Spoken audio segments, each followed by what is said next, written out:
Now, the tennis racket is replaced by a rifle. Helmet is the headgear instead of a cap, and an athletic attire diminishes in the army uniform of South Korea. And the dream of making waves at Grand Slams is sadly kept aside by this mandatory rule.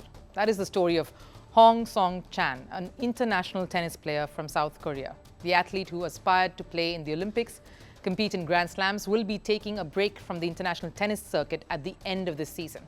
Not for studies or health reasons, but to serve an alternate career in military. That is unless he does something incredible this year. Seong-Chan, who is a former junior slam runner-up, will take up army duties as part of Korea's mandatory rule after the end of this year.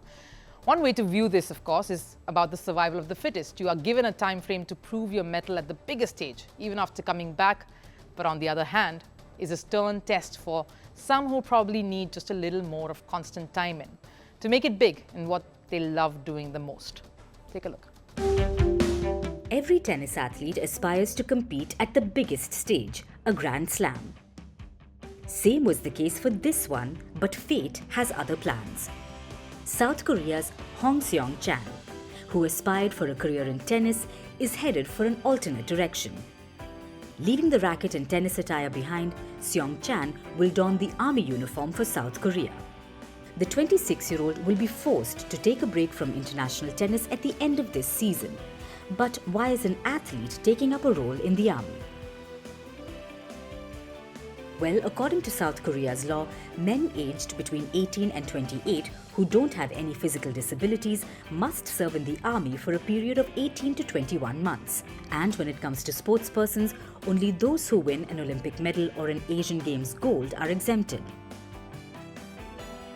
Seong-Chan fell short by the barest of margins. During the 2022 Hangzhou Asiad, Seong-Chan won 2 bronze medals in singles and doubles competitions. A gold would have helped him continue playing tennis, just like their star footballer and captain of the national side, Son Heung-min. He was exempted from army duties after the team won gold at the 2018 Asiad. I have to go to army this year for 1.5 years. This year will be my last year. Since I cannot travel 1.5 years, I cannot compete with other players in the world. I can play 1 hour. Actually, they have a tennis team in the army in Korea and I can play tennis on the national circuit. I cannot go abroad to play.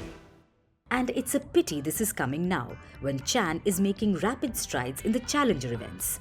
Recently, he reached the final of the ATP event in Bengaluru, which will boost his world ranking to 210. And with a December deadline hanging over his head, Chan has a special wish before he heads to the army. My immediate goal is to play the Roland Garros qualifying. I also want to play the main draw in the Grand Slams this year. That's my main goal, as I have to go to the army at the end of the year.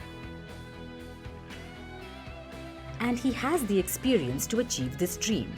He has excelled in the Junior Grand Slam and he's been a constant fixture in the qualifying rounds of the Grand Slams, but is just waiting for that big break.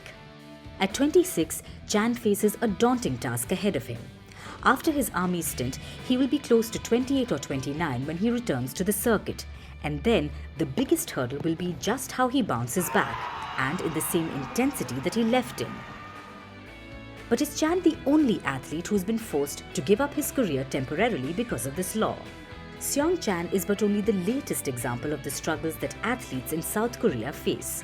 While the marquee names usually get exempted, it's mid-level athletes like Chan who continue to suffer.